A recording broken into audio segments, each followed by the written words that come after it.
Malala, army public school کے سانے کو 1 برس پورا ہونے کو ہے، اور اس وقت پاکستان کی سول اور عسکری قیادت نے جو فیصلہ کیا تھا کہ ہم بلا تفریق کے آپریشن کریں گے، اور کافی تیز ترین طریقے سے وہ کیا بھی گیا، لیکن آج 1 برس گزرنے کے بعد کیا آپ سمجھتی ہیں کہ پاکستان میں اسکولوں کے بچے محفوظ ہیں زیادہ؟ تو سب سے پہلے تو بہت شکریہ.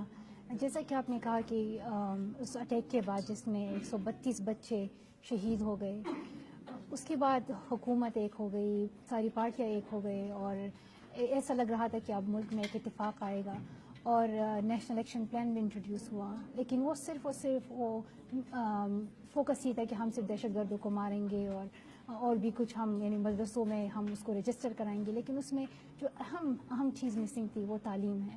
انہوں نے تعلیم پر کو اتنی توجہ نہیں دی، کیونکہ اگر ہم چاہتے ہیں کہ ہمارا مستقبل اس میں ہم روشن خیالی پیدا کریں، اس میں ہم صبر اور برداشت کا پیغام دیں، اس کے لیے ضروری ہے کہ ہم تعلیم ہم ان کو آلات اور ہم ان کو معیاری تعلیم دیں. مطلب نیشنل ایکشن پلان آپ کے خیال میں اس پر اس طرح عمل نہیں ہوئی جس طرح ہونی چاہیے تھی، اور اس میں تعلیم بھی ایک لازمی جز اس کا ہونا چاہیے تھا؟ اس کے 20 نکات تھے، اور ان میں سے تعلیم بالکل شامل نہیں تھا. آپ اس میں وہ تعلیم کا لفظ نہیں دیکھ سکتے. اسکول کے بچے محفوظ ہیں آج پاکستان میں آپ کے خیال میں؟ تو اس کے بارے میں تو میں یعنی بالکل ایک فل آنسر نہیں دے سکتی، کیونکہ پاکستان میں تو کبھی کبھی آپ کو ایسا لگتا ہے کہ ہر ایک شخص انکلوڈنگ بڑے بڑے پولیٹیشین وہ بھی خطرے میں ہیں، کیونکہ ہم نے جتنا دیکھا ہے تو اس سے بہت زیادہ ڈس اپوائنٹمنٹ ہوتی ہے. لیکن پچھلے 1 سال سے تھوڑا سا حالات ٹھیک ہو رہے ہیں، اور جس طرح یہ کہا جاتا ہے کہ اب جو ٹیررسٹ اٹیکس ہے وہ بھی 70% تک کم ہو گئے ہیں،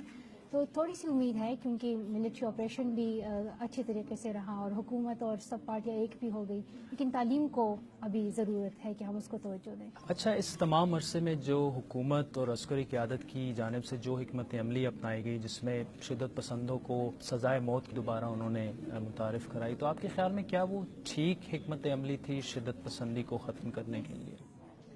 تو میں تو یعنی وہ ایکسپرٹ نہیں ہوں اس فیلڈ میں، لیکن مجھے اتنا ضرور پتہ ہے کہ آپ لوگوں کو ایجوکیٹ کر سکتے ہیں. آپ اگر ایک شخص اس میں کامیاب ہو رہا ہے کہ وہ لوگوں کو اتنے برے خیالات دے رہا ہے، وہ لوگوں کو ریڈیکلائز کر رہا ہے، تو آپ اس کو اچھی تعلیم بھی دے سکتے ہیں. آپ اس کو امن اور صحیح جو اسلام کا معنی ہے، اب اس کا وہ پیغام بھی آپ وہ دے سکتے ہیں.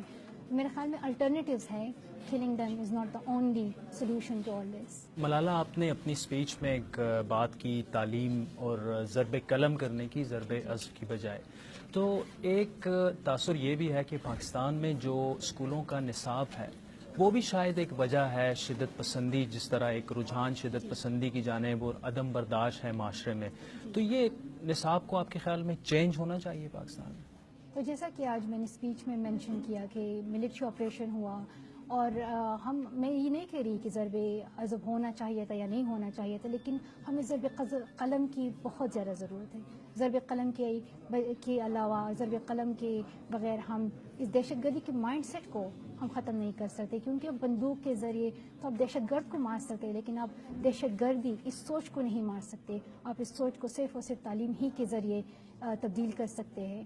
اور اس تعلیم میں نصاب کا کتنا کردار؟ ابھی جو پاکستان کا نصاب ہے، تو آپ کیا واپس جا کے وہاں پہ وہی نصاب پڑھنے کے لیے تیار ہیں؟ تو جب میں کلاس 3 میں تھی تو اس میرے بک میں لکھا تھا کہ China is a true friend of Pakistan, اور ہمارے انڈیا کے ساتھ بہت زیادہ ڈسپیوٹس ہوتے ہیں.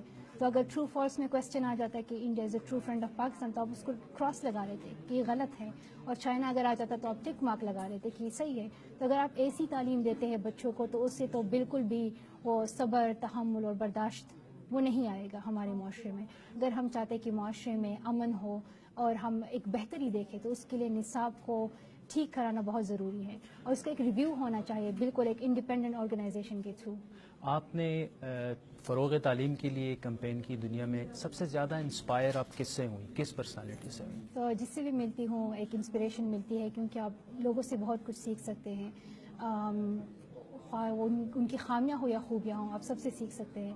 تو کافی خوش ہوئی جب میں انجلینا جولی سے ملی، کیونکہ وہ بہت زیادہ کمیٹڈ ہے اور اس کے علاوہ تمام لوگوں سے، زیادہ تر یاد نہیں لیکن تمام لوگوں سے مل کے بہت زیادہ خوشی ہوئی اور بہت کچھ سیکھنے کو ملا. دنیا بھر میں اب جو کچھ ہو رہا ہے اسپیشلی عالم اسلام کے حوالے سے، اور پیرس اٹیکس کے بعد کیلیفورنیا میں جو فائرنگ کے واقعات ہوئے، اسلام فوبک اٹیکس بڑھ گئے ہیں، اور پھر ڈونلڈ ٹرمپ کا جو جس اسٹیٹمنٹ آئی ہے کہ مسلمانوں کو بین کر دینا چاہیے امریکہ پہ، کیا پیغام ہے آپ کا ڈونلڈ ٹرمپ کے لیے؟ میرا تو تمام لوگوں کے لیے یہی پیغام ہے کہ اسلام امن کا دوسرا نام ہے، اور اسلام مذہب ہمارے معاشرے میں برابری اور تحمل اور صبر کا پیغام دیتا ہے. جو لوگ اسلام کا نام استعمال کر رہے دہشت گردی کے لیے، مجھے تو لگتا ہے کبھی کبھی کہ انہوں نے قرآن کبھی پڑھا ہی نہیں ہے، کیونکہ میں نے خود قرآن کو ترجمے سے پڑھا تھا 22 پارے تک، اور اس میں جتنا میں نے سیکھا امن اور تحمل اور صبر کے بارے میں، اتنا میں نے اپنی زندگی میں کہیں اور نہیں سیکھا.